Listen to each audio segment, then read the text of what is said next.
네, 6시 10분의 관계로 정규진 전지부 3차 워크숍 진보교육감 시대 정교조와 교육청의 바람직한 관계에 대한 오늘 토론회 시작을 하도록 하겠습니다. 여러분들 와 계시네요.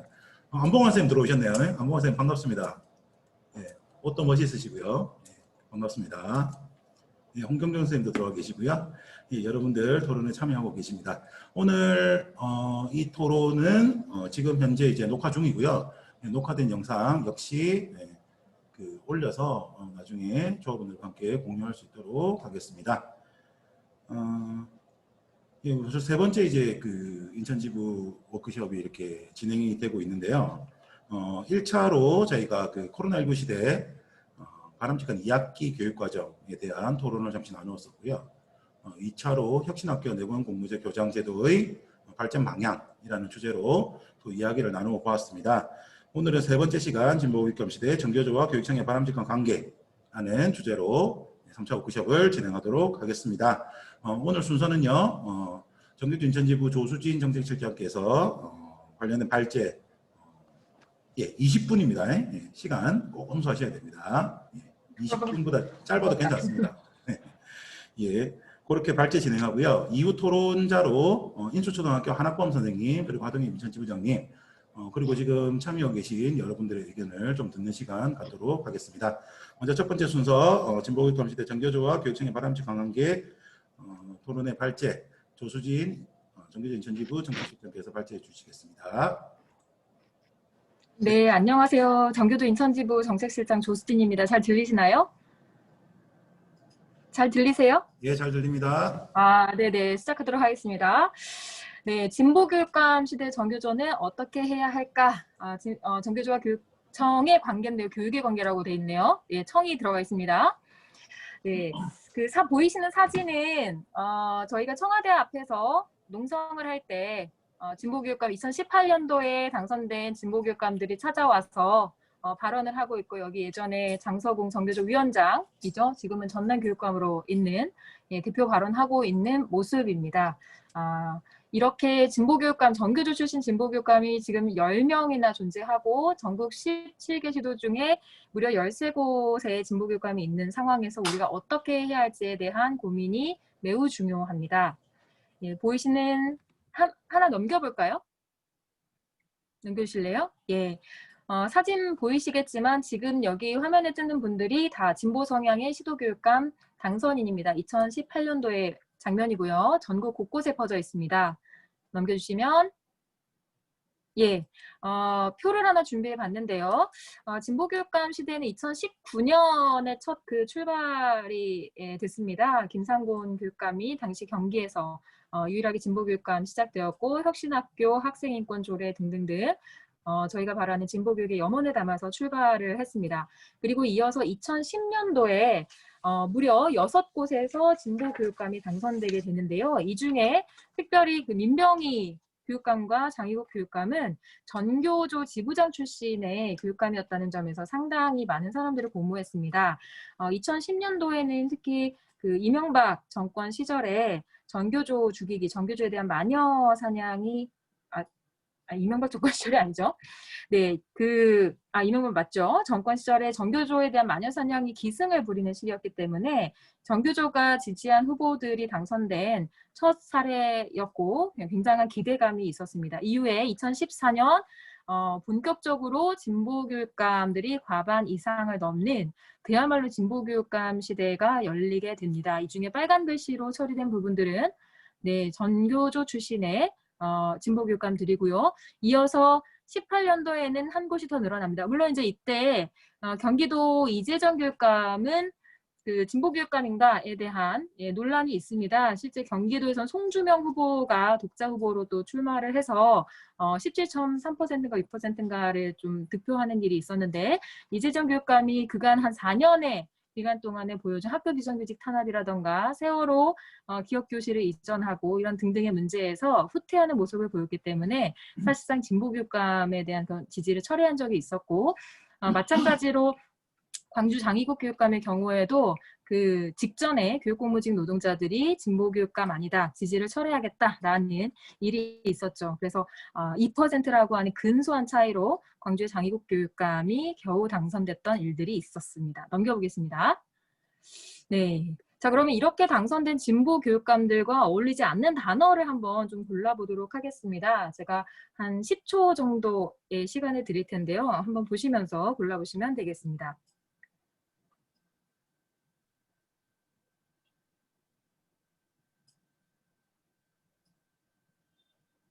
네. 한눈에 봐도 진보 교육감들과 어울리지 않는 단어, 네, 노동탄압, 해고, 학교 비정규직 차별, 성과급, 교원평가, 임금삭감, 관료적 행정, 특권학교, 진보적 교사 징계, 비민주적 행정, 권위주의, 정교조 길들이기, 세월호 탄압 등등이 있겠죠. 넘겨보겠습니다. 네. 자, 그런데 이런 일들이 벌어졌습니다. 첫 번째 왼쪽 위에 보이는 그 사진은 바로 저희 인천입니다. 국가보안법으로 탄압을 받았던 네 분에 대한 직위 해제가 진행됐던 이청현 전 그 진보교육감 시기의 일입니다. 그에 맞서서 전교조 인천지부는 집회를 열고 항의를 진행했었죠. 자, 오른쪽 위에 보이는 장면은 경기도입니다. 비정규직, 학교 비정규직 노동자들을 대량으로 해고했던 것에 항의해서 교육공무직과 학교 비정규직 노동자들이 싸움에 나선 장면이고요. 왼쪽 아래는 바로 법의 노조 관련된 장면입니다. 경남 교육감 마찬가지로 진보 교육감인데요. 결국에는 법의 노조 시기에 전교조 전임자를 직위 해제하고 해고했습니다. 그래서 징계해서 죄송합니다라는 말 한마디를 남긴 채 결국에는 국가기구에 그 손을 들어주고 말았죠. 교육부의 지침을 이행을 한 것입니다. 그리고 오른쪽의 아래 장면은 가장 최근의 사진입니다. 현재 인천을 비롯해서 곳곳에서 벌어지고 있는 일이죠. 인천에는 지금 현재 한 100명에 가까운 분들 그 호봉 비정규직 시절 경력이 반토막 나서 많게는 1,000만 원 가량이 되는 그런 임금 환수를 당하게 된 분들이 계시고 앞으로도 계속해서 임금 삭감의 피해가 발생하고 있습니다. 이런 일들이 진보교육감 시기에도 벌어지고 있는 것이죠. 넘겨보겠습니다. 이 장면은 며칠 전에 그 전교조 인천지부 온라인 대대 때 제가 사용했던 장면인데요. 가장 가운데 장면 보시면 이제 저희 도성원 교육감 사진이 있습니다. 손에는 전교조 법외노조 취소, 사법정의 실현이라고 하는 팻말을 들고 있습니다. 무척 든든한 사진인데 그 왼편은 교육감실입니다. 한편에는 전교조 조합원들 노동자들이 팻말을 들고 교육감님을 만나 뵙겠다고 팻말을 시위를 하고 있는 장면이고 그 앞을 교육감실을 꽁꽁 교육청 직원들이 가로막고 있는 장면입니다. 밑으로 보시면 보좌관들의 모습이 보입니다. 한때는 또 저희 전교조 조합원이기도 했던 그리고 또는 파견 중에 있는 그런 보좌관들도 보이고요. 그러나 전교조 조합원들이 팻말을 들고 갔을 때 어떤 역할을 하고 있는가가 극명하게 보여지는 이 장면을 통해서 우리는 오늘 질문을 던져봐야 할 것 같습니다.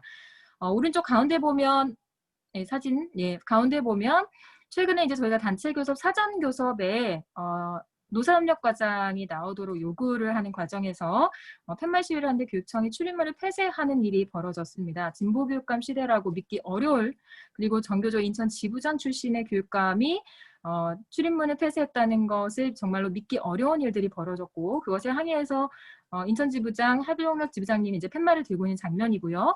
바로 그 옆에는 교원평가 유예를 넘어서 폐지 그리고 성과급 폐지, 올해 한해서 또 균등 지급을 요구하는 그런 기자회견을 하고 있는 장면입니다. 그리고 또 징계 시도에 대해서 항의하는 팻말을 들고 있는 조합원이 보입니다. 이런 문제들이 진보교육감 시대에 벌어지고 있고 우리는 어떻게 나아가야 될지에 대한 고민이 생깁니다. 그러면 좀 시기별로 진보교육감 관련해서 좀 말씀을 드려보고자 합니다. 사실 그 1995년 김영삼 정부의 5.3일 교육개혁으로부터 비롯된 신자유주의 교육정책이 김대중 노무현 정부를 거치면서 7차 교육과정, 네이스, 성과급 자립형 사립고, 교원평가, 국립대 법인화로 현실화됐습니다.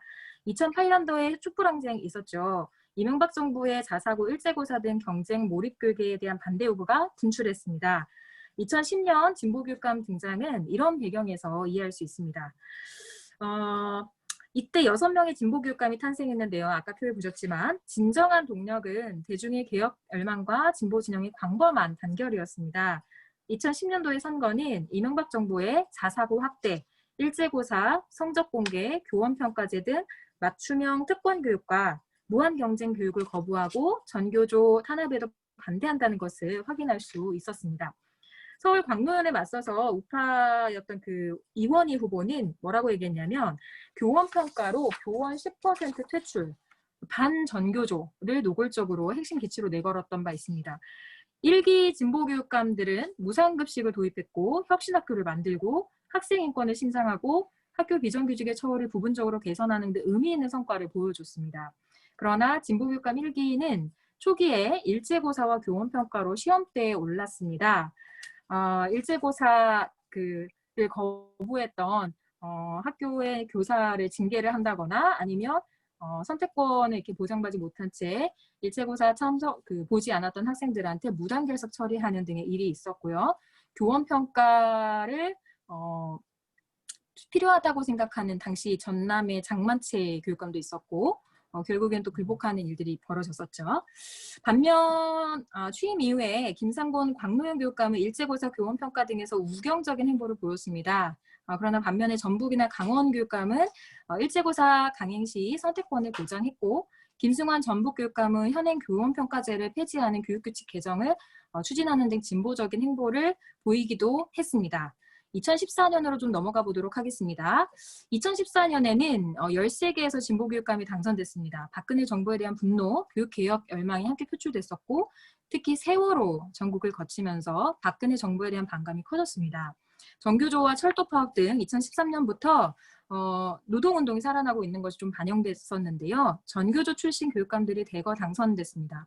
교육감 선거에서는 자사고 폐지, 고교 평준화 확대, 대입제도 개선, 교육복지 강화, 학교혁신 보편화, 민주시민 교육 활성화 등이 제시됐었고요. 그러나 반면에 박근혜 정부는 복지를 삭감하고 노동자들에 대한 전반적인 공격을 강화하고 있었습니다. 교과서 국정화 기억나시죠? 전교조 법외노조 탄압을 했고 시간제 교원제도 도입하려고 했었습니다. 교원평가 성과급 근무평정 일원화 했고요. 특권학교를 확대하고 교육민영화, 공무원 연금 계약 등을 진행했습니다. 그래서 진보교육감 2기에서는 자사고 폐지와 전교조 법외노조가 첫 시험대가 되었습니다. 1기 때는 일제고사와 교원평가가 첫 시험대였죠. 이때 2기 때 전체 자사고 49곳 중에 절반 이상이 있는 서울이 관건이었습니다. 그런데 조희연 서울교육감은 좌충우돌 하다가 우파들에게 완패를 당했습니다. 박근혜 정부의 공약이었던 무상교육, 당시 누리교육과정이었는데요. 시도교육청의 교육재정 예산을 떠넘겼지만 진보교육감들은 이에 맞서서 제대로 대응하지를 못했고 결국에 교육재정 축소로 교육복지가 후퇴하는 일이 벌어졌습니다. 전교조 법외노조 후속 조치 문제는 각 교육청별로 알아서 대응하는 방식이었죠. 그래서 전임자들이 해고당하고 단체 협약이 폐기되고 그리고 사무실을 철수당하는 등의 고통과 아픔이 있었습니다. 바로 진보교육감 시기에도 그런 것들은 비껴갈 수 없었죠. 2018년도로 넘어가겠습니다. 2018년 교육감 선거에서는 대구를 제외한 16곳에서 진보교육감 후보가 출마했고 무려 14곳에서 당선이 됐습니다. 자유한국당이 당시 자유한국당 지금은 이제 이름 바꿨죠. 대패했고 진보교육감에 대거 당선한 이 결과는 무엇보다도 박근혜 퇴진 촛불운동 이후에 그 우파들에 대한 반감이 크게 작용한 결과였습니다. 특히 울산의 노옥희 교육감을 좀 주목할 만하는데요. 그 노옥희 교육감 당선과 2기 교육감 선거에 비해서 대부분 득표율이 상승한 것은 진보교육에 대한 열망이 여전히 높다는 점을 보여줬습니다. 3기 교육감 진보교육감 후보들은 특권학교의 일반고 전환, 전교조 인정, 비정규직 정규직화 등을 핵심으로 하는 공동 공약을 발표했습니다. 3기 진보교육감 선거의 큰 특징은 진보 진영의 분화였는데요. 특히 경기 이재정과 광주 장희국 교육감을 좀 살펴볼 필요가 있습니다. 이들은 진보교육감 추진위를 통해서 내부 경선에 참여하지 않았습니다. 그래서 광주의 경우에는 복수 후보가 출마했고 경기도에서는 이재정에 맞서서 송주명 후보가 민주진보교육감 단일 후보로 출마했습니다. 경기에서 경기 이재정 교육감은 정교조와 학교 비정규직 노동자들을 공격한 나머지 이에 대한 실망이 커진 상태였고요. 반면에 송주명 후보는 교원의 노동 3권, 정치기본권 보장, 교육공무직법 제정 등을 요구하면서 17.6%라고 하는 의미 있는 진보 진영의 지지를 받았습니다. 진보교육감 등장 이후에 열린 기회를 이용해서 매년 학교 비정규직 노동자들이 투쟁하고 있고 무기계약직화, 근속수당 신설 등 노동 조건을 개선해 왔습니다. 그러나 시간이 흐를수록 교육 노동자들의 노동 조건을 진보교육감들은 공격했습니다. 그래서 서울과 경기, 제주 등 학교 비정규직 노동자들은 진보교육감을 상대로 투쟁을 해야 했습니다. 특히 3선에 도전한 장희국 교육감은 2011년 12월에 당선된 지 얼마 안 된 시기죠. 학교 비정규직 노동자 644명을 집단 해고하고 전원 신규 채용을 추진하려다가 노조의 반발을 직면한 경험이 있습니다. 2017년에도 초등학교 돌봄 노동자 134명을 해고하고 고용 승계 없는 신규 채용을 결정해서 논란을 일으켰던 바 있습니다. 바로 이 때문에 공공운수 노조가 투표 직전에 장희국 교육감에 대한 지지 철회를 선언했던 것입니다. 네, 실장님. 지금 15분 정도 지났습니다. 조금. 네. 네. 문재인 정부와 3기 진보교육감 하에서도 학령 인구 감소에 따른 교육재정 삭감 압력으로 학교 비정규직에 대한 공격, 비정규직 경력에 대한 차별로 인한 호봉정정과 임금 환수 삭감 문제, 정교조 법외노조 후속 조치 철회하는 것, 그리고 특권학교 폐지, 입시경쟁교육 철폐에 대한 논란들 여전히 뜨거운 쟁점들입니다. 넘기겠습니다. 네. 그런데 이제 이런 진보교육감들이 보여주는 흔한 모습이 있습니다. 왼쪽은 진보교육감의 달성해온 개혁이고요. 오른쪽은 진보 진영의 교육개혁에 대한 열망과 기대입니다. 근데 그 가운데서 진보교육감들은 동요하고 후퇴합니다. 이런 것들을 우리는 표현할 때 갈팡질팡, 지그재그, 오락가락, 공약 파기, 뒤통수 치기, 배신, 손바닥 뒤집기, 뒷걸음질 치기 이런 표현들로 이야기하곤 합니다. 그렇다면 이것들을 극복하고 진보교육감이 교육개혁 열망과 기대로 당겨올 수 있도록 하는 방법은 무엇일까요? 전교조의 구실이 굉장히 중요할 텐데요. 진보교육감에 대한 감정의 변화를 보시면 초기에는 통쾌하다, 개혁에 대한 열망, 중간쯤에는 미워도 다시 한번, 그래서 개혁에 대한 여전한 기대와 염원을 갖다가 후기로 오면 실망과 분노, 배신과 환멸로 감정이 바뀌곤 합니다. 넘겨보겠습니다. 네, 넘기기 전에요. 그 진보교육감에 대한 모순된 구실을 좀 이해할 필요가 있을 텐데요. 진보교육감은 교육을 개혁할 수 있는 기회를 열어줍니다. 그렇기 때문에 보수나 우파들이 진보교육감을 공격할 때는 방어해야 되겠죠. 그러나 동시에 전교조의 투쟁을 제한하거나 온건하도록 하는 압력을 가하는 구실을 합니다. 그럴 때 전교조는 싸워야 되겠죠. 넘겨보겠습니다. 그런데 이 진보교육감에 대하는 그 전교조 조합원을 비롯해서 진보운동 진영에 5가지 태도가 있다고 저는 좀 정리를 해보았는데요. 특히나 이 부분은 이제 전교조와 관련된 부분입니다. 첫 번째는요.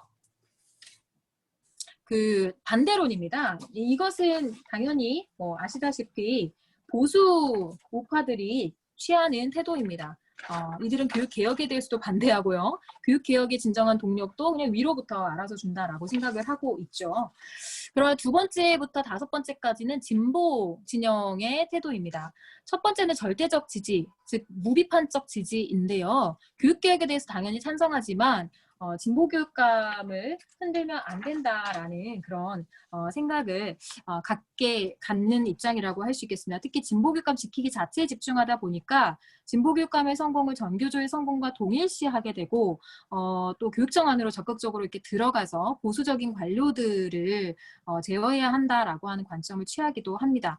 그러다 보니 교육계획에서 교육청에 의존적이 되고 비판을 자제하기도 하죠. 오히려 교육개혁을 위한 협력이나 투쟁을 대립적인 것으로 인식을 하기도 합니다. 넘기기 전에요. 3번째는 절충론인데요. 절충론은 제가 판단하기에는 좀 상생해야 한다거나 또는 기계적으로 좀 균형을 갖춰야 된다. 2바퀴, 양날개로 같이 가야 한다라는 것입니다. 즉 무슨 말이냐면 견인과 투쟁을 해야 한다. 즉 비판을 하면서도 때로는 협력해야 된다라는 건데요. 이것은 중요도와 우선순위를 좀 동등하게 두는 입장입니다. 투쟁과 협력을 동시에 한다는 것은 어찌 보면 투쟁 방향을 모호하게 하는 것이기 때문에 투쟁을 자제시키고 마비시킬 필요가 있습니다. 광주의 장희국의 사례나 이런 것들을 보면 좀 아실 수 있다고 생각하고요. 4번째는 비관 무용론인데요. 이것도 이제 역시 진보 쪽에서 나오는 건데 보니까 그놈이 그놈이더라. 진보교육감이나 보수교육감이나 똑같다. 어쩔 수 없다라고 하면서 오히려 이 진보교육감 쓸모없다, 어쩔 수 없다라는 이제 걸로 빠지는 건데요. 물론 진보교육감이 일관되게 진보운동의 대의를 옹호하기는 어렵지만 그렇다고 진보교육감의 행보에 어떻게 우리 할 일만 한다라는 그런 좀 비정치적인 태도를 가져서는 안 된다고 저는 생각을 하고, 그 핵심적인 이유는 진보교육감의 정책이라던가 이런 것들이 대중들의 의식과 운동에 끼친 영향력이 상당하기 때문에 저희는 이제 선거공약을 지키도록 촉구하는 운동을 벌이고 진보교육감 당선이 열어놓은 기회를 활용해서 대중투쟁을 건설해야 한다라는 겁니다. 바로 5번째가 제가 얘기하고자 하는 진보교육감 시대의 전교조의 올바른 태도 그리고 입장이라고 보는데요. 비판적 방어론입니다. 사실 이제 초기에는 비판적 지지라고 할 수 있었겠는데 진보교육감의 어떤 모순이나 이런 것들이 드러나지 않아서요. 덜 드러나서 상대적으로. 그러나 지금 시기에는 비판적 지지 입장이라기보다는 비판적 방어 입장이라는 게 조금 더 맞을 것 같습니다. 내려가시면요. 이 개념은 교육개혁의 진정한 동력은 위로부터, 교육청으로부터 나오는 게 아니라 아래로부터, 즉 전교조의 고유한 독립적인 투쟁으로부터 나온다라는 관점입니다. 넘겨보겠습니다. 진보교육감에 대한 비판적 방어 입장의 핵심은 방어해야 할 때 방어하고 비판해야 될 때는 공개적으로 비판하고 투쟁해야 된다라는 건데요. 예컨대 우파들의 공격에 대해서 흔들 때, 우파들이 공격하고 흔들 때나 또는 교육감들이 진보적인 도전을 하다가 국가로부터 탄압을 받을 때입니다. 아래 사례가 나와 있습니다. 자사고 재지정 취소할 때나 이런 징계를 보류하고 이랬을 때 우파들이 공격하고 교육부가 탄압을 하라고 할 때는 그에 맞서서 진보교육감을 방어해야 하는 입장입니다. 그러나 그렇다고 해서 무비판적이어서는 안 된다고 생각하고, 또 불필요하게 이들이 타협하거나 진보적 대의를 배신할 때는 당연히 비판하고 투쟁을 해야 될 것입니다. 예컨대 법의 노조 탄압에 동참했던 거, 국가보안법 탄압, 징계 탄압, 교원평가 성과급 자사고, 호봉정서 임금 삭감 환수와 같은 일들이 벌어질 때는 공개적으로 비판하고 투쟁을 해야 될 것입니다. 넘겨보겠습니다. 그런데 이런 진보교육감들이 단골로 오른 시험대들이 있습니다. 바로 화면에 보이시는 문제들이죠. 그런데 이 문제들의 공통점은 체제, 이 자본주의 시스템에 근본적으로 도전해야지만 변화가 가능한 것들입니다. 즉 구조적인 도전, 전교조가 아래로부터 투쟁을 하지 않으면 변화시킬 수 없는 것들이고요. 넘겨보겠습니다. 네, 진보교육감의 시험대, 학교 비정규직이 대표적인데요. 예를 들면 조희연 서울교육감이 비정규직 노동자들의 처우 개선을 하지 않고 퇴직연금이나 이런 것들에 있어서 불이익을 감수하도록 하는 조처를 개선하지 않아서 노동자들이 파업에 나선 사례가 있었고요. 넘겨보시면 네, 가장 진보교육감 중에 잘하고 있다라고 여겨지는 울산 노오키 교육감 역시도 이 학교 비정규직 문제에 있어서 과당한 사례가 있습니다. 바로 영어회화 전문 강사분들이 명절 휴가비를 지급하도록 농성에 나섰었는데 구두 약속을 했다가 나중에 번복한 사례가 있습니다. 이런 것들로 보았을 때 아무리 잘하고 있는 진보교육감이라 할지라도 구조적인 모순에 직면하는 순간들이 있다는 것이죠. 이럴 때는 공개적으로 비판하고 투쟁을 해야 될 것입니다. 넘겨보겠습니다. 그러나 방어와 비판의 순서가 중요하고요. 방어를 할 때 무비판적이어야 한다는 것은 아닙니다. 그래서 중앙정부 정책에 맞서는 진보운동의 독립적인 행동이 중요하고 그리고 상당수 진보교육감들이 실망스러운 행동을 보일 수 있습니다. 그리고 그렇다 하더라도 정부나 우파의 공격에는 무조건 방어해야 합니다. 그런데 이 무조건이라는 말이 조건이 없다는 뜻이지 무비판이라는 건 아니거든요. 그래서 공개적인 비판을 삼가해서는 안 된다는 것이고요.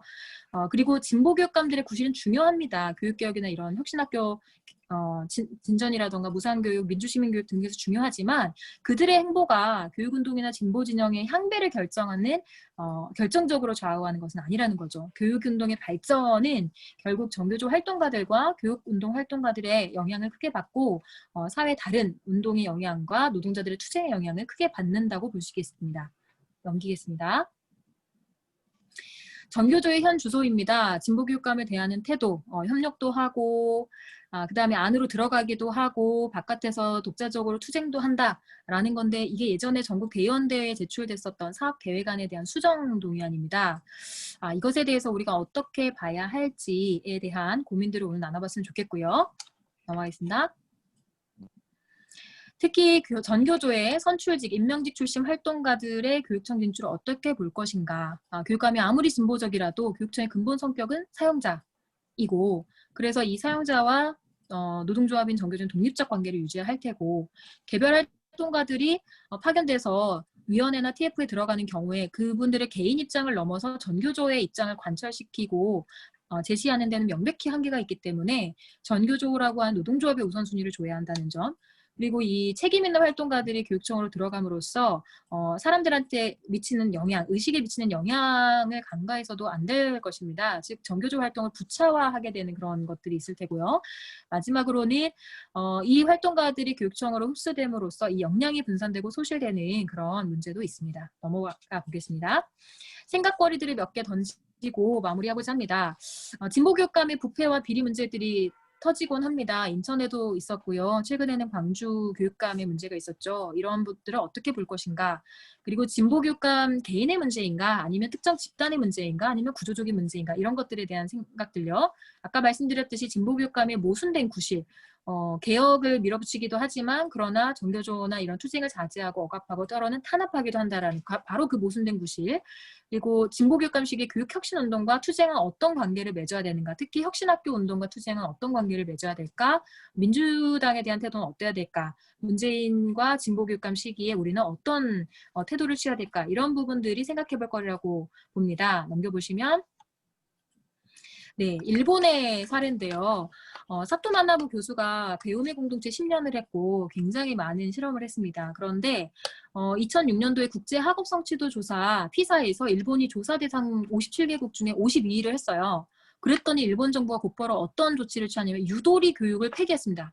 그러면서 여유 교육인데요, 그게요. 학교 간, 교사 간, 학생 간 경쟁이 강화됐고 학교 수업 시간이 10% 확대되고 토요일 수업이 부활되고 교원 면허 갱신제가 도입되고 낮은 평가 등급을 받은 교사를 퇴출해버린다던가 성과급 도입 등이 시행됐습니다. 일제고사 부활, 우리가 굉장히 끔찍하게 여기는 것들이 당시에 일본에서 부활이 됐었던 것이죠. 그리고 학생들은 스트레스에 시달렸고 교사들에 대한 통제가 강화됐습니다.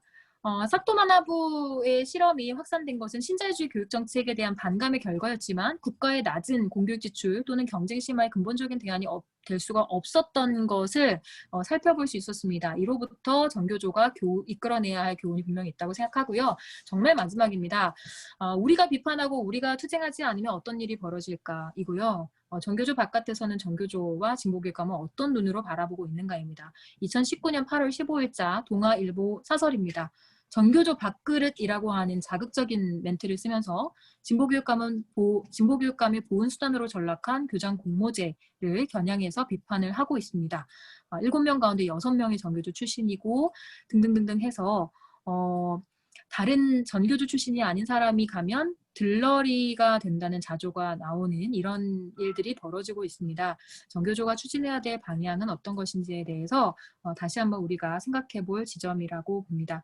핵심적으로 강조하고 싶은 부분은 전교조는 진보교육감을 방어하지만 비판적으로 방어하고 그리고 공개적으로 비판하면서 투쟁을 멈추지 말아야 하는 관계 속에서 위치해야 된다라고 강조를 드리고 싶습니다. 이상입니다. 네, 예, 전교조 인천지부 정책실장 조수진 선생님의 발제를 잘 들었습니다. 뭐 오늘 자리는요, 어쨌든 지금 정리된 것은 없습니다. 전교조와 교육청이 어떤 관계를 가져야 되는가에 대한 설왕설래들은 많지만 이런 것들을 어떻게 정리되거나 정답이 있는 사실 주제는 아니라는 것은 다 아실 것이고요. 그래서 오늘 가진 각자의 생각들이 있으시면 그 생각들을 풀어내는 자리라는 것에 대해서 미리 말씀을 드리고 정책실장님 말씀과 혹시라도 다른 얘기가 있다면 당연히 함께 말하고 토론할 수 있는 자리가 되었으면 좋겠습니다. 이어서 두 번째 2부 순서로 좀 진행해 보겠습니다. 한학범 선생님, 인수초등학교 한학범 선생님과 전교조 인천지부장 하동엽 지부장님 모시고요. 몇 가지 질문 던져가면서 오늘 이야기를 한번 진행해 보고자 합니다. 두 분 잘 들리시죠? 예, 한학범 선생님 잘 들리시나요? 네, 잘 들립니다. 예, 하동엽 지부장님 잘 들리시고? 예. 마이크 켜야 되나요? 예? 마이크를 켜야 되나요? 예, 마이크를 켜셔야 될 것 같은데요. 켜져 있습니다. 예. 아, 예, 켰습니다. 예. 네네. 예. 예, 제가 뭐 먼저 질문을 좀 던지고 두 분께 좀 답을 들어보는 그런 시간들을 갖겠습니다. 먼저 한학범 선생님 그리고 하동엽 지부장님께 질문을 한번 드려보겠습니다. 그 이청용 교육감 이후에요, 인천에서도 그 2기 진보 교육감 시대에 지금 펼쳐지고 있습니다. 도성훈 교육감이 이제 두 번째 인천의 진보 교육감으로서 그 시대를 열고 있는데요. 먼저 뭐 진보 교육감 얘기부터 좀 해볼게요. 정교조 얘기 전에. 먼저 진보 교육감에게 요구되는 시대적 과제들이나 그런 또 교육 운동의 과제들 이런 것들이 있다면 어떤 것일까? 예, 두 분의 한번 얘기를 들어보고 싶습니다. 먼저 한학범 선생님 먼저 말씀해 주시죠. 네, 안녕하세요. 한학범입니다. 말씀 들리시나요? 예, 잘 들립니다. 잘 들리세요? 예, 예. 저는 단위학교 교사 측면에서 말씀드리겠습니다. 선생님, 요거 선생님 죄송한데요. 마이크가 약간 지직거리는데 혹시 뭐 이유가 있을까요? 예.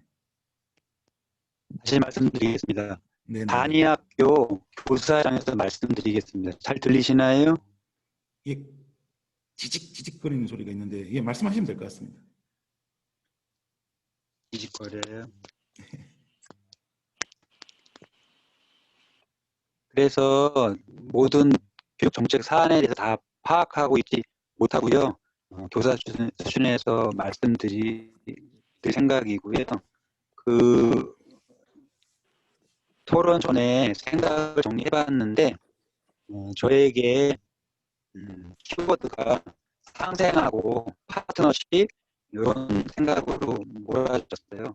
그래서 상생하고 파트너십 밀도를 높이는 쪽에 소망 되기를 바라고 있습니다. 예. 일단 인사 말씀드렸습니다. 예. 예, 상생과 파트너십이라는 부분에서 말씀을 해주셨어요. 진보교육감의 시대 과제로서. 예, 하동엽 지부장님, 예, 같은 질문 한번 드려보겠습니다. 네, 안녕하십니까. 반갑습니다. 정교조 인천지부장 하동협입니다. 저희들이 지금 한 5차에 걸쳐서 굉장히 의미 있는 토론하고 있다고 생각합니다. 저는 먼저 교육의 철학, 사상의 문제가 우리 시대에 크게 두 가지. 시장 자본주의적인 관점이냐, 시장 자본주의 관점에서 교육을 바라보느냐, 아니면은 인간의 성장과 발달 관점에서 교육을 바라보느냐. 이러한 사상의 문제가 첫 번째가 있고, 두 번째가 이제 그 사회적 역할, 교육의 사회적 역할 문제가 있다고 봅니다. 그래서 이 사회적 불평등이 지금 세습 자본주의 구조에 의해서 그대로 대물림되는 우리 사회에 희망은 없습니다. 이런 시대의 공교육의 시대적 소명은 바로 이런 기울어진 운동장을 바로잡아주기 위한 역할로 보는데요. 이러한 시대적 과제가 그대로 진보 교육감의 시대적 과제로 주어지고 있다고 생각합니다. 그래서 진보 교육감의 역할은 이런 잘못된 그 시장 자본주의적 관점의 교육 철학, 교육 사상, 교육 과정, 교육 체계 이런 것들을 인간의 성장과 발달 관점에 이런 어떤 교육 체제로 전면적으로 바꾸어 나가는 이런 역할이 시대적인 소명으로 보고요. 그렇다면 진보 교육감은 필연적으로 교육부와 긴장 관계가 생길 수밖에 없다고 생각합니다. 그래서 저는 진보 교육감의 시대적 역할을 다르게 말하면 교육부와 투쟁해야 되는 것입니다. 교육부에 요구하고 주장하는, 그러니까 진보 교육감들이 교육부의 지시를 받는 행정 관료가 아니라 교육 개혁가의 역할을 해야 한다. 이것이 시대적 과제라고 생각합니다. 네, 그 진보 교육감의 시대적 과제로서 이제 교육 사상, 교육 역할 이 두 부분에서 말씀을 해주셨고, 시장 자본주의적 그런 관점에서 학생들의 성장과 발달을 돕는, 인간의 성장과 발달을 돕는 이런 교육 철학으로 전환해야 되는 것을 시대적 과제라고 말씀을 해주셨어요. 필연적으로 교육부와 긴장관계가 생길 수밖에 없다는 이런 말씀도 좀 해주셨습니다. 예, 감사히 잘 들었습니다. 그러면 이 두 분께 연속해서 질문 하나만 좀 더 하도록 하겠습니다. 그럼 제가 지금 진보교육감의 과제들을 여쭤봤잖아요. 그러면 이번에 이 진보교육감 말고요, 우리 그 정교조 이때까지 어쨌든 진보적 교육운동의 뭐 핵심과 아이콘으로서 얘기를 해왔는데 지금도 그런지는 뭐 많은 뭐 이의나 논란들이 있는 사람들도 있습니다만은 어쨌든 그 진보 교육운동의 그런 역할들을 교육운동의 역할들을 해왔던 그 정교조만의 고유한 역할들은 어떤 것일까? 진보 교육감으로 열린 공간이 만들어졌음에도 불구하고 진보 교육감이 할 수 없는 정교조만의 그런 고유한 역할은 무엇이 있다고 보시는지 말씀을 한번 들어봤으면 좋겠습니다. 이번에 하동익 부장님 먼저 말씀해 주시죠. 예. 사실 진보교육감 시대로 공간이 많이 열렸습니다. 이렇게 열린 공간을 잘 활용하고 적극 우리가 활용해 나가는 게 굉장히 중요합니다. 그러려고 우리가 진보교육감 직선제를 주장했고 진보교육감을 세웠습니다. 그러나 진보교육감이 아무리 잘한다고 하더라도 어쨌든 교육청의 시도교육청의 수장으로서 그 행정을 담당하는 관료로서 한계는 있을 수밖에 없습니다. 바로 이 한계에서 우리 정교조의 고유한 역할이 주어지는 것이죠. 제가 비유를 한다면은 정교조는 일종의 샘물의 역할을 해야 됩니다. 샘물의 역할. 그러니까 끊임없이 개혁적인 정책과 아이디어와 철학과 사상과 이런 것들이 공급되는 공급원, 말하지 않고 계속 그런 정책들이 정교조에서 나와서 교육청으로 흘러 들어가야 됩니다. 그래서 정교조의 그런 정책과 아이디어들이 그러한 개혁적인 교육 정책들이 진보 교육감에게 흘러 들어가는 이 샘물의 역할을 정교조가 하지 않는다면 결국은 진보 교육감은 시간이 지날수록 진보자의 의미는 퇴색되고 사실은 보수 교육감과 차별화하기 힘든 어떤 교육청 행정 관료로서 역할에 그칠 수밖에 없는 점이 있겠죠. 그래서 정교조가 그런 역할을 해야 한다라고 생각합니다. 예, 샘물이라는 재미있는 표현 해주셨습니다. 예, 열린 공간을 활용하되 정교조는 샘물의 역할을 해야 된다. 이런 교육적 아이디어나 이런 것들의 공급원으로서 정교조가 이런 내용들을 교육청으로 흘려보내야 된다. 예, 그런 말씀을 좀 재밌게 해주셨네요. 예, 같은 질문 이번에 하나권 선생님한테 한번 드려보겠습니다. 예, 저 하동혁 부장님 말씀에 공감하고요. 그 교육 행정기관은 태생적으로 경직된 경향을 보일 수밖에 없는 것 같습니다. 오늘 토론 전에 그 마침 현장과 괴리된 교육정책 이런 자료를 인터넷에서 읽었는데요. 네 가지 말씀드려볼게요. 교육행정기관이 경직되어 있다. 문제점입니다. 정책이 현장 목소리를 반영 안 한다. 정책 수립에 현장 구성원 참여를 보장하라. 학생 의견을 청취할 수 있는 구조를 마련하는 것이 중요하다. 이러한 문제점으로 제시된 글을 읽었는데요. 이번 코로나 때에 그 다른 교원단체들 이렇게 활동상 중에 보면은 틈새 시장을 노린 경우가 있습니다. 그 정책이 거시적으로 접근했다라면 그 보이지 않는 놓치고 있는 부분에 이렇게 온기를 불어넣는 그런 교원단체들 활동이 몇몇 사례가 있었는데요. 그 앞으로 그 교육 정책에 있어서 복지라는 이런 지향이 중요해지고 있습니다. 이런 부분을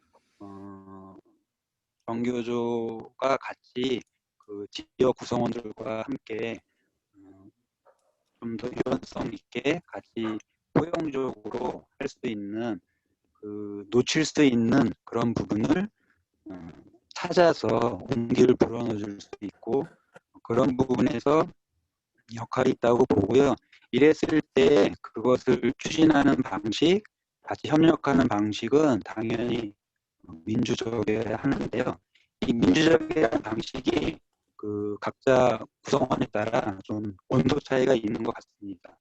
그래서 이러한 민주적인 방식에 있어서도 서로 비전을 같이 비슷하게 보이는 하지만 방식에 있어서는 차이가 있는 것 같습니다. 그래서 좀 더 공유된 방식으로서의 민주적 방식을 고민하는 그런 노력이 있으면 좋겠다는 생각이 들었습니다. 이상입니다. 네네. 예. 교육청이 그 태생적인 경직을 좀 말씀을 해주셨어요. 예, 정책이 현장 목소리를 반영하지 못하고 학생과 현장의 그런 의견들을 반영하지 못하는 기본적인 그런 경직성 속에서 요번에 타 교원단체들의 틈새 시장을 노린다는 또 재미있는 표현을 해주셨네요. 전교조 역시 유연하고 포용성 있게 이런 부분들에 대해서 이제 민주적이고 공유된 방식으로 해나가야 된다는 그런 말씀을 좀 해주셨습니다. 예, 두 분 말씀 잘 들었습니다. 질문을 조금 더 직접적으로 하나 드릴게요. 진보교육감 시대에 많은 그 정규조 활동가, 아까 그 조수진 선생님께서 발제에서 나와 있었는데요. 진보교육감 시대 그 많은 정규조 활동가들이 교육청이나 교육부 등으로 이제 진출해 있는 상황입니다. 진보적 교육 행정에서는 그런 의미를 많이 찾으실지 모르겠으나 또 이로 인해서 정교조 조직 영역과 대중운동으로서 정교조 교육 역량들이 좀 많이 떨어져 가고 있는 것도 사실이죠. 이런 현상들을 좀 극복할 수 있는 방안이 무엇인지 사실은 오늘 뭐 숙제가 되기도 하길 텐데요. 어떻게 하면 이제 그런 것들을 극복할 수 있을 것인지, 그리고 교육청 행정과 정교조 교육운동 방향이 상호 보완적으로 가는 방안은 좀 어떤 게 있을지 이 말씀을 한번 들어보도록 하겠습니다. 이번에는 하동엽 지부장님하고 조수진 선생님 얘기도 한번 들어보도록 할게요. 하동엽 지부장님, 조수진 선생님, 하나권 선생님 순으로 한번 들어보도록 하겠습니다. 네, 진보교육감 시대에 사실은 많은 활동가들이 교육청으로 들어가야 됩니다. 왜냐하면은 기존의 교육청의 행정 관료들, 팀장, 과장, 국장급들 사실은 행정 관료죠. 그래서 그들은 그 교육 어떤 행정 역량, 규정에 관한 이해와 예산과 인력과 어떤 학교 현실과 그 어떤 정책이 집행되는 방식과 정책이 어떻게 할 때 가장 이것들이 효율적으로 되는지 이런 것들은 굉장히 잘합니다. 정교조는 그런 걸 어떤 면에서는 비교가 안 됩니다. 저희들은 모르죠. 경험이 없죠. 해본 적이 없습니다. 그래서 이제 문제는 그들이 행정적인 역량은 뛰어나지만 아까 말했듯이 개혁적인 마인드, 이 어떤 인천 교육의 방향, 전망 이런 것들이 하루아침에 기존에 있던 교육 행정본부원들의 머릿속에서 생겨나지 않습니다. 그건 그 사람의 인생 가지고 세계 가지고 그 사람의 삶을 살아온 겁니다. 평생을 바쳐서. 바로 그런 분들 우리 지금 정교조에 있는 수많은 아주 훌륭하신 활동가들입니다. 조합원들입니다. 그래서 이분들이 많이 들어가야 한다. 더 많이 들어가야 됩니다. 그러면 한 얼마나 들어가면 이분들이 제대로 교육청에 들어가서 교육감의 그런 전망과 정교조의 어떤 비전과 이런 것들을 같이 공유하면서 계획을 할 수 있을까? 저는 모든 팀장급들, 과장급들 다 포진해야 한다. 그 한 숫자가 얼마나 될까요? 15개과 팀 100명쯤 되겠죠. 그 이제 문제는 현실적으로 100명이 없다는 거죠. 많이 들어가야 지금 현재에서 뭐 20명, 30명 넘어서 힘들다는 겁니다. 그렇다면 이것은 무엇을 말하느냐? 결국은 개인적으로 진출하는 것의 한계는 분명하다는 겁니다. 그 개인이 들어가서 그런 전망과 비전을 가지고 일을 하는 데 있어서 물론 필요하지만 그 한계는 분명히 존재한다. 그래서 이것을 바로 정교조가 제가 아까 말씀드렸던 샘물로서 역할을 해야 한다. 그래서 개인적으로 들어가는 문제는 교육감이나 교육청 입장에서는 그쪽의 중심 입장에서는 10명, 20명 부족합니다. 50명, 100명 더 들어오라고 하고 싶죠. 그러나 한편으로 그러한 일들이 정교조라는 샘물을, 수원지를 말라버리게 한다면은 이것은 소탐 대실이 되는 거고, 그래서 원래 의도했던 이 정말 진보교육감을 통한 인천교육개혁이라는 목적을 이룰 수도 없게 되는 겁니다. 실패할 겁니다. 그래서 저는 이렇게 아쉽지만 그런 개인으로 들어가는 방식의 한계는 분명하기 때문에 이제 우리가 조직 대 조직으로서 역할을 서로 규정하고 보완하는 그러한 시스템, 협력 시스템을 정교하게, 강력하게, 확실하게 만들어내는 것이 이 지금 진보교육감 전국과 인천의 과제가 될 것이다. 이 부분은 따로 좀 고민해서 더 해야 되는데 제가 좀 이따가 뭐 다음 질문에 아마 그 비슷한 내용이 나올 것 같은데 제가 좀 구체적으로 말씀드리도록 하겠습니다. 예, 알겠습니다. 예, 샘물이 마르지 않도록 시스템을 구축해야 된다. 많이 진출해야 되나? 얼마나 많이 하겠냐? 결국 개인적 진출에는 한계가 있을 것이다. 라는 이런 요지의 말씀이었습니다. 예, 조수진 선생님 얘기 한번 들어보도록 하겠습니다. 아까 발제해 주셨던. 네, 말씀드리겠습니다. 저는 아까 이제 하동희 지부장님께서는 많이 들어가야 된다. 물론 이제 그것을 이렇게 반호법적으로 좀 말씀하신 것 같아요. 현실적 한계 말씀하시기 위해서. 그러나 저는, 들어가는 것을 제한을 둬야 하고, 오히려 교육청에 들어가는 것이 중심이 아니라 그 바깥에서 정교조가 독립적으로 우리 자신의 투쟁을 이끌어 나가야 한다. 그것이 중요하다라고 생각을 합니다. 교육감들이 흔히 하는 그 오류가 있어요. 착각이 있는데 나는 진보와 보수를 아우르는 개혁을 할 것이다. 교육은 정쟁의 대상이 되어서는 안 되고 이념 중립적이어야 한다. 이런 말들을 많이 합니다. 그런데 이 교육감들의 그런 말은 굉장히 비현실적이고 개혁의 후퇴를 말한다고 생각해요. 자신을 당선시켜주고 지지했던 사람들을 대변하지 않겠다라는 말이죠. 그러나 동시에 돌아볼 필요가 있습니다. 정교조 조합원들 역시 혹시 교육을 중립적인 공간으로 여기고 있지는 않은지. 그러나 우리는 알고 있습니다. 이 교육이라고 하는 공간은 보수와 진보 양쪽으로부터 압력을 받는 공간입니다. 그렇다면 어떤 누구의 가치를 관철시키는 것이 우리가 교육을 개혁하고 진보 교육 운동을 이끄는 것인지를 선택을 해야 되고 그렇다면 교육은 결코 중립적인 지대일 수가 없다라는 점을 좀 말씀을 드리고 싶고요. 그리고 저는 한 사례를 말씀드리고 싶은데 교육청의 정교조 출신의 어떤 소위 말해서 진보적인 관료들이 없는 상황에서도 어떤 진보적인 개혁이 이루어진 사례 이런 것도 좀 말씀드리고 싶은데 전남의 사례입니다. 전남 2010년도인데요. 장만채 교육감은 당시 굉장히 보수적이었어요. 진보라고 하기도 애매할 만큼 자신의 진보가 아니라고 실용이라고 불렀고 심지어 교총 출신이었습니다. 물론 교육감 당선 후에 탈퇴하긴 했지만 이 장만채는 일제고사의 선택권 부여도 안 했고 일제고사 자체의 필요성을 일제고사 필요성 자체를 인정하면서 비판을 받았던 바 있어요. 교원평가에 반대하지도 않았고 교원평가 제도 법제화도 지지를 했었습니다. 그런데 당시에 이 장만채 교육감은 전국 교육감 중에 최초로 90억 원 예산을 들여서 학교 비정규직 처우 개선안과 노조 인정 방침을 발표해서 전남 지역에서 학교 비정규직 노조가 건설되는 데 큰 역할을 하게 됩니다. 그리고 학비 노조 결성식에도 참석해서 노동조합 결성을 촉구하고 격려하기도 했죠. 그런데 이것들을 만들어 왔던 것은 교육감이 아니라 그 당사자인 학교 비정규직 노동자들의 오랜 기간의 투쟁에 있었고 바로 그분들이 자신들의 처우 개선을 위해서 목소리 내고 싸워왔던 그 지점에서 변화가 생기고 교육이 학교 교육을 담당하고 있는 한 일부가 발전할 수 있었다는 거죠. 그러나 2010년도에 광노현, 김상곤 같은 교육감들은 좀채로 하지 않았던 것들을 장만채 교육감 때는 또 했었던 거거든요. 그래서 교육감들 사이에서는 크고 작은 차이들이 있습니다. 그러나 그런 차이들, 후퇴하고 동요하고 우리를 뒤통수 치는 그런 교육감들을 일관되게 이끌 수 있는 것은 전교조가 독립적으로 투쟁을 하면서 중심을 잡는 것이고 그 중심을 잡겠다고 보수적 관료들의 중심을 잡는 것이 오히려 교육청에 들어가서 보수적 관료들을 제어하겠다. 진보적인 관료들을 더 많이 만들어내겠다라는 관점으로 교육청으로 더 많이 들어간다면 저는 부지불식 간에 이런 우리 노동조합, 전교조의 가장 고유한 중요한 핵심적인 힘을 내려놓는 것이라고 생각을 하고요. 그래서 중심은 전교조에 둬야 한다라고 생각하고 특히나 선출직과 임명직 활동가들이 교육청 안으로 들어가는 것들에 대해서 제한을 두어야 하고 그 안에 들어가 있는 활동가들이 노동조합의 어떤 영향력을 행사하고 어떤 자격을 유지하는 것 이런 것들에 대해서도 아주 면밀하게 돌아보고 좀 제한해 두는 방식들을 취해야 한다고 생각합니다. 그리고 이런 것들을 공론화해서 토론하고 조합원들의 의식을 성장시켜 나가야 한다라고 생각합니다. 네, 고맙습니다. 예, 정교조 독립성 강조를 하였습니다.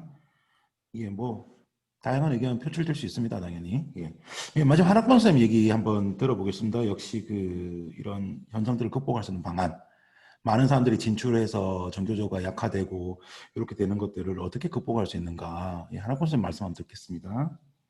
지금 질문이 상생 방안이에요? 극복 방안이에요? 아닙니다. 예, 그러니까 지금 많은 사람들이 이렇게 활동가들이 진출하면서 정교조 조직력이 약화되고 대중운동으로서 교육운동 역량이 떨어져가고 있는 이런 것들을 어떻게 극복할까? 그리고 교육청 행정과 정교조 교육운동 방향이 어떻게 상호 보완적으로 갈까?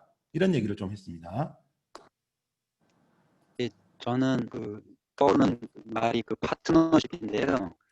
노사관계에 있어서 파트너십, 동반자 관계 이거는 아주 교과서적인 얘기지만 파트너십 유지하는 거 그리고 서로의 힘의 비중은 다르지만 그거는 뭐 상황에 따라 달라지지만 파트너십 관계 기반 위에서 시작하는 게 필요하다고 보고요.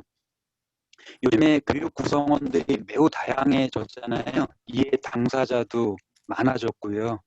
그래서 학생 성장을 지향한다고 하지만 그 구성원들 간의 갈등도 만만치 않은 것 같아요. 네.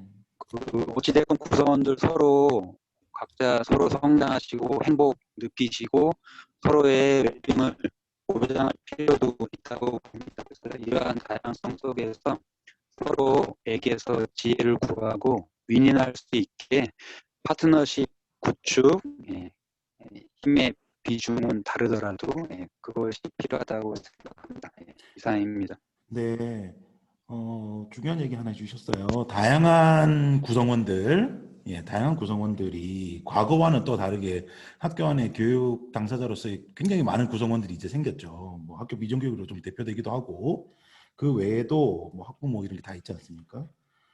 예, 그 다양한 구성원과 이해 당사자 말씀을 해주셨고, 그 사이에서 파트너십 동반자 관계들을 강화해 나가는 그런 역할들을 정교조가 좀 해야 되는 거 아니냐, 뭐 그런 말씀을 좀 해주신 것 같습니다. 예, 말씀 잘 들었고요. 질문 하나만 더 하고 다른 현장 지금 참여하신 분들 있으시면 좀 말씀 한번 들어보도록 하겠습니다. 이번 거는 그 하동엽 지부장님하고 하나뿐 선생님에게만 좀 여쭤보겠습니다. 그 진보교육감 시대에 교육청과 정교조가 때로는 협력하고 때로는 견제하면서 건강한 관계들을 이렇게 유지해야 되잖아요. 근데 현실에서 이걸 참 구현하기가 쉽지 않거든요. 이 적절한 긴장 관계를 유지하면서 상호 협력할 수 있는 방안. 예, 이거 알면 사실은 모든 것이 풀릴 것 같기도 한데요. 적절한 긴장 관계와 상호 협력 방안, 이것을 어떻게 이렇게 구현할 수 있을까? 하나권 선생님 얘기 먼저 좀 해주시겠어요? 예. 예. 키워드는 라인이 있어야 됩니다. 라인. 소통 라인이요. 예. 소통 라인. 그래서 배경을 말씀드리면 자기 입장을 갖기 위해서는 어떻게 보면은 자기 입장을 잠시 유보하고 상대방 입장을 듣는 역지사지, 그 흔하게 소통 이야기 하잖아요. 그래서 자기 입장을 더 강화하기 위해서는 상대방 입장을 더 경청함으로써 본인의 입장이 더 강화될 수 있다고 생각을 해요. 그게 바로 공론의 장에서 그렇게 서로 교류하면서 서로 언로를 유지하면서 그럴 때 서로에게 상생이 되지 않을까, 이제 매우 교과서적인 얘기인데요. 공론의 장 말씀드렸습니다. 예, 예. 소통 얘기를 해주셨는데, 그쵸. 상대방 얘기를 들어야죠. 내 입장을 관철시키기 위해서라도 더 많이 들어야 됩니다. 그렇습니다. 예. 하동엽 지부장님 혹시 관련된 말씀 좀 부탁드리겠습니다.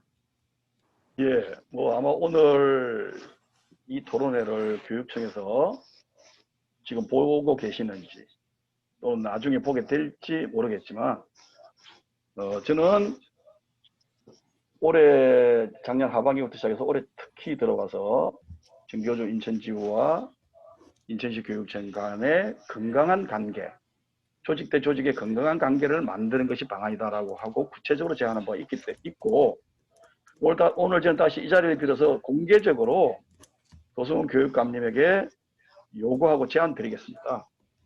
첫째, 정책협의체를 상설화시켜야 됩니다. 정책협의체는 정교조의 지부장, 부지부장, 사무처장, 정책실장, 참교육실장으로 구성된 상임집행부와 교육청의 전체 정교조 출신 보좌관들, 이 참가하는 겁니다. 그래서 장기적으로는 연초에 교육청의 연간 사업계획들, 정교조의 연간 사업계획들을 서로 테이블에 올려놓고 거기에서 서로 이렇게 협력하고 힘을 받고 보완할 것들에 대해서도 논의를 하고, 그리고 최소한 매월 1회 정도 정기적인 협의가 이루어져야 됩니다. 현안 협의들이 이루어져야 됩니다.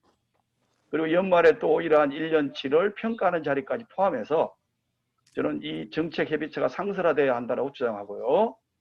이것이 가장 잘 만들어진 곳이 울산으로 알고 있습니다. 그리고 두 번째는 됐어. 두 예, 번째는 일상적인 소통 관계를 활성화시켜야 됩니다. 이 사실은 소통이라고 하는 것은 조금만 소통이 안 되면은 이 노사 관계인 지부와 교육청은 오해가 생기고 굉장히 일을 하는데 힘들 수밖에 없습니다. 그래서 저는 일상적 소통 관계가 지부장과 교육감 사이에, 사무처장과 비서실장, 가야지 뭐. 그러지만 이렇게 이거 조심도 흔들러 오는데. 예. 정책수석장과 정책수석보좌관, 이 정도 라인에서는 각각 일상적인 소통들이 활성화되어야 정말 우리가 진보자를 붙인 진보교육관과 정교조가, 지부가 상호 정말 바람직한 조직 대 조직 관계가 아주 이렇게 잘 협력하고 잘 굴러가는 그런 시스템이 될 수 있다고 생각하고, 저는 오늘 이러한 두 가지 정책협의체 상설화와 일상적인 소통관계 활성화를 도서관 교육감님과 교육청 관계자들에게 공식적으로 제안합니다. 이 부분은 제가 계속 주장해 왔습니다. 그래서 이 부분들을 잘 만드는 것이 서로가 건강한 조직대 조직 관계다라고 다시 한번 말씀드립니다. 예, 뭐 말씀드린 대로 오늘 그 지금 그 토론회 녹화가 지금 되고 있고요. 관련해서 영상을 차후에 올리면 뭐 교육청의 여러분들도 볼 수 있는 계기가 되지 않을까 합니다. 정책협의회 상설화와 일상적인 협의 소통 관계를 복원하자라고 하는 두 가지 제안을 또 직접 해주셨습니다. 예, 두 분 말씀 잘 들었고요. 오늘 여기 그 같이 이 토론에 참여하신 몇 분들 얘기를 한번 들어봤으면 좋겠습니다. 특히 그 현장에서 진보교육감에 대한 기대들이나 그리고 정교조에 대한, 그러니까 우리 정교조 조합원으로서 진보교육감에 대한 기대들이나 또는 뭐 정교조의 방향이 교육청과는 이래야 된다라고 하는 그런 현장의 목소리들이 좀 있는 걸로 알고 있어요. 홍경정 선생님, 제 말 들리세요? 뭐가 사과했다 상관 먼저. 예. 들리시는 거죠? 예. 그 음속으로 좀 해주시고, 제 홍경정 선생님한테 좀, 하나 여쭤보려고 그럽니다. 예, 음속어. 아유. 무술하는 사전으로 바뀌었네요. 예. 그 1년 이렇게 뭐 보시면서, 뭐 올해 어쨌든 이렇게 정교조 이렇게 인천지부 활동들에도 많이 참여하시고, 그 같이 이렇게 또 집행부도 이렇게 좀 해보시게 되었는데요. 그 기존에 잘 몰랐던 그 교육청과 정교조와의 그런 관계들 좀 보셨기도 하셨을 거예요. 평소에 이제 기대하셨거나 그 생각하셨던 교육청의 모습이나 이런 것들 좀 말씀을 해주시고, 그 1년 평가하면서 그런 것들이 좀 어떻게 되었는가, 이런 말씀 좀 해줄 수 있는가 싶어서 한번 여쭤보겠습니다. 제가 어떤 전반적인 것들을 파악하기는 좀 어렵고요. 단순히 이제 제가 경험한 것들을 좀 말씀드리자면, 네네네, 그러시면 됩니다. 일단 교육청이라는 곳, 교육부, 교육청, 그리고 학교로 내려오는 어떤 의사소통 체계가 이거죠, 이거. 예, 이제 수직. 천지창조, 신에게서 인간으로. 그러다 보니까 이게 아래쪽에서 뭔가 이야기하는 것들이 모르겠어요. 진보교육감님이 당선되고 또 우리가 너무 많은 기대를 한 건지도 모르겠지만, 어쨌든 이 조직 체계라는 관료 사회에 들어가면 사람은 변하는 건가라는 생각이 좀 들었어요. 그러니까 변한다? 그 예전에 알던 사람이 아니다? 자리가 그렇게 만드는 건지, 아니면 그 사람이 원래 그런 건지, 아니면 시스템이 그런 건지, 뭐 그런 얘기들을 이제 우리가 토론을 하고 있는 건데, 저는 가장 충격을 받은 사건은 문을 걸어 잠근 거예요. 상당히 저는 충격이었어요. 상처였고.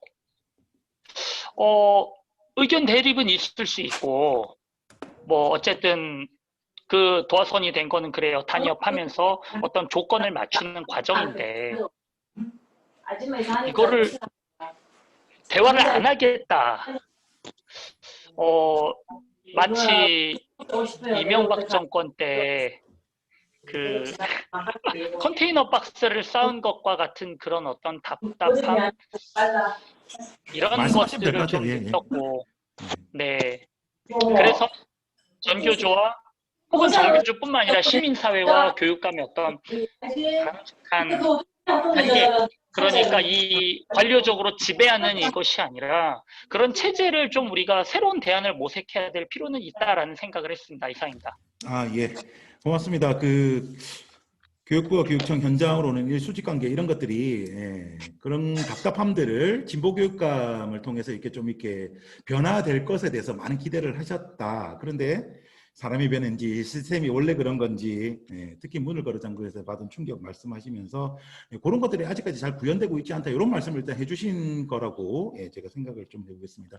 혹시 오늘 참여하신 분 중에서 관련돼서 뭐 말씀하실 분 있으시면 하셔도 되는데요. 없으신가요? 그러면 오늘 한 분께서 편지를 보내주셨어요. 신규. 누가요? 네네네. 누가요? 신규 2년차 영양교사이신 분인데요. 그러면 네, 2년차 편지를 영양교사님이 뭘 보내주신 네. 거죠? 예. 그러면 그거 좀 듣도록 하겠습니다. 그거 좀 읽어드리도록 그것만 하겠습니다. 들을게요. 그것만 말씀해 주세요. 네네. 네. 2년 전 임용고시 1차 합격 후 2차를 준비하면서 인천시 교육청이 지향하는 교육 비전을 줄기차게 외웠습니다. 인권 존중, 노동 존중, 가치 등의 단어들을 마주하게 되었고 꽤나 진보적인 단어들이라고 생각하였습니다. 소위 신박하다 못해 위험한 단어이지 않은가. 우리나라 교육이 내가 생각했던 것보다 훨씬 많은 변화들을 겪어왔고 그 선두에 인천교육이 있는 건 아닌가라는 질문을 갖게 하였습니다. 그리고 진보교육감이신 도성훈 교육감님이 계시다는 것을 알게 되었습니다. 저는 살짝 떨렸고 이 떨림은 임용 합격 후 신규 교사 연수에서 뿌듯함으로 변하였습니다. 제가 받은 신규 교사 연수 프로그램에 인천시가 나아가고자 하는 인권, 노동 존중에 대한 강의들과 퍼포먼스들이 있었습니다. 어떤 정책을 내놓는 것도 물론 중요하지만 그 정책들을 자신 있게 신규 교사들에게 알리는 것은 더 중요하고 가치 있는 일이라고 생각했습니다. 그런데 그런 점에서 도성훈 교육감님을 존경하게 되었습니다. 소신을 가지고 있으며 인권 존중과 노동의 가치에 대해 깊은 철학을 지닌 분이라 믿었습니다. 더불어 그러한 자신의 철학을 구현하고자 노력하시고 소통하시려 한다고 생각했습니다. 그런데 저는 교사 임용 전 몇 년간 학교 공무직으로 현재와 동일 직종 근무를 하였고 임용 후 과거 경력을 차별받고 있습니다. 동일 노동의 가치를 떠나 동질의 서비스를 제공하고 있는데 호봉의 삭감뿐 아니라 지난날의 급여마저 부적절한 것이었다는 수치스러운 말을 들으며 근무하고 있습니다. 비단 저의 경우뿐 아니라 저와 유사한 다양한 직종의 교사들도 교육 현장에서 보이지 않는 차별을 겪는 경우가 많다고 알고 있습니다. 교육감님께서 저희들 앞에서 언급하셨던 공정한 인천교육은 현재 어디로 가고 있는 것입니까? 소통하는 학교는 교육청의 소통과는 다른 의미인 것입니까? 진보교육감님에 대한 기대로 설레이고 떨리던 한 신규 교사의 순진한 마음은 점차 잊혀지고 있는 것인지 여쭙고 싶습니다. 과거 같은 자리에서 같은 고민에 빠져 계셨을 도성훈 교육감께서 대답을 해 주시길 바라고 선배 전교조 교사로서 노동인권, 소통, 꿈 등의 단어들이 헛된 기대와 꿈이 아니었음을 현재 후배 전교조 교사들에게 보여주십시오. 낡은 틀 안에 갇혀있지 않도록 언제나 신뢰받는 교사로 전진할 수 있도록 응답해 주십시오. 우리는 끊임없이 물어야 합니다. 끊임없이 묻도록 하겠습니다. 라는 글을 주셨습니다. 알겠습니다. 요즘 문제가 되는 지금 임금 환수 조치 관련된 수많은 피해자들이 지금 양산되고 있습니다. 뭐 교육부의 지침이라고는 하나 이런 것들이 이제 무차별적으로 공문이 시행되면서 수많은 피해자들이 양상되고 있는 그 관련해서 또 해당 당사자 선생님께서 그런 거를 보내주신 것 같습니다. 도성 교육감님도 그 잘 들었으면 좋겠네요. 그 부분은. 마지막으로 이제 두 분께 질문을 좀 마지막으로 드리고 오늘 토론의 마무리를 좀 하려고 합니다. 오늘 토론 마지막으로 이제 정리를 좀 해주시면서 바람직한 정교조와 교육청 간의 바람직한 관계가 무엇인지 한 2분 이내로 화동엽 지부장님 그리고 한학범 선생님 말씀을 좀 듣고 오늘 토론을 좀 마무리하는 것으로 하겠습니다. 한학범 선생님 먼저 좀 말씀해 주시겠습니까? 그 음소거가 되어 있습니다. 음소거. 아예 아까 하동 지부장님 말씀하신 거에 그 정책 협의체 상설 필요, 일상적 소통 관계 말씀하셨는데요. 네. 그런 생각을 말씀드리고 싶습니다. 그런 것을 실행함에 있어서 당연히 민주적 방식으로 하게 되는데 그러한 민주적인 방식에서 이제 민주적인 리더십이 이제 발휘되어야죠. 그 민주적인 리더십에는 팔로우십도 필요한 것 같아요. 그 구성 간의 역학 관계는 균등할 수 없다고 보지만 다만 거기 참여하는 구성원들에게 서로 팔로우십과 리더십이 서로 이렇게 교차하는 그런 것이 필요하다고 말씀을 드리고 싶어요. 이게 뭐냐면은 민주적 리더십은 누가 리더가 끌어오고 나머지는 끌려가는 것이 아니라 서로 윈윈하고 상생하기 위해서는 균등하진 않지만 서로 이렇게 공유하는 그런 공유형 리더십이 필요하다는 말씀을 드리고 싶은 거예요. 그럴 때 그러한 협의체나 소통 관계가 좀 더 원활하지 않을까 그 말씀입니다. 이상입니다. 아, 예. 그 하동엽 지부장님 아까 그 제가 네 번째 질문인가요? 예, 거기서 했던 말씀에서 요구하신 정책 협의의 상설화, 그다음 일상적 협의 소통 관계 이런 부분에서 이것이 실제로 실행되기 위해서는 민주적 리더십과 팔로우십이 모두 다 요구된다는 것. 예. 서로 간에 이게 정보들이 공유되고 서로 간에 얘기가 이제 공유되어야지만이 이런 리더십과 팔로우십들이 이렇게 상생 조화를 이룰 수 있겠죠. 실제로 그런 것들이 실현화되기 위해서도 이제 그런 것들이 필요하다는 말씀을 좀 해주셨습니다. 예, 말씀 잘 들었습니다. 마지막 하동엽 지부장님 말씀 한번 들어보도록 하겠습니다. 예.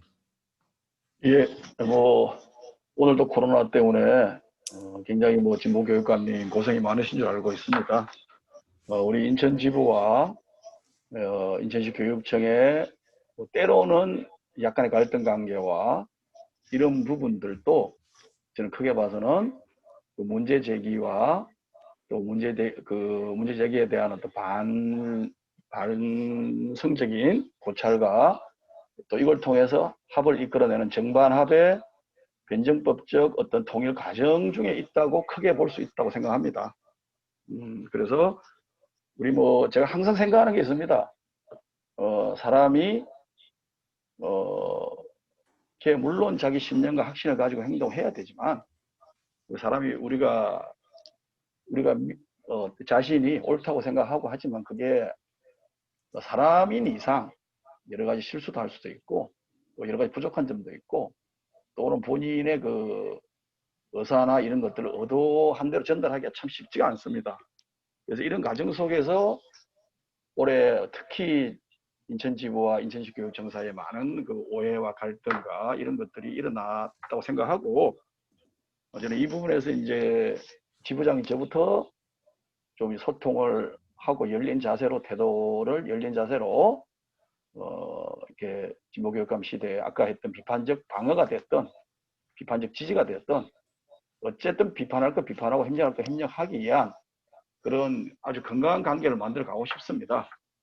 교육감님께서도 마찬가지로 태도 변화가 있어야 될 것이고 그래서 서로가 이렇게 협력과 비판의 건강한 조직 대 조직의 관계를 빠른 시간 안에 복원시키고 우리 지금 많은 조합원들이 걱정하고 있습니다. 이거에 대한 어떤 책임 있는 입장에서 좀 더 책임 있는 노력들이 필요하다고 생각합니다. 예, 감사합니다. 장시간 토론에 참여해 주신 조준 선생님 발제 감사하고요. 하동엽 지부장님, 그 다음에 한학범 선생님 진심으로 감사합니다. 홍경정 선생님 참여해 주셔서 현장 발언 또 생생하게 들었고요. 아까 그 편지로 참여해 주신 현장 선생님께도 진심으로 감사드립니다. 줌으로 같이 참여해 주신 많은 분들께 감사드리고요. 말씀드린 대로 오늘 영상 지금 녹화 마치면 해서 유튜브로 공개할 수 있도록 그렇게 하도록 하겠습니다. 다음 저희 정교조 인천지부 4차 워크숍 주제는 그 정교조 교육운동의 전망이라는 주제입니다. 요즘 잘 얘기가 되지 않죠. 정교조가 도대체 뭘 하는 곳인가라고 하는 것이 공개적으로 얘기되고 이런 적이 잘 없는데요. 정규적인 교육운동의 전망을 어떻게 볼 것인가라고 하는 그런 것으로 4차 워크숍을 10월 15일에 진행하도록 하겠습니다. 오늘 참석해 주신 많은 분들께 감사드리고 또 영상으로 만나 뵙도록 하겠습니다. 고생하셨습니다. 회의 이상 마치도록 하겠습니다. 감사합니다. 하나폰 선생님 감사합니다. 홍경수 선생님 감사합니다. 변현수 선생님 감사합니다. 예, 참여해 주신 다른 많은 분들도 감사드립니다. 회의 마치겠습니다.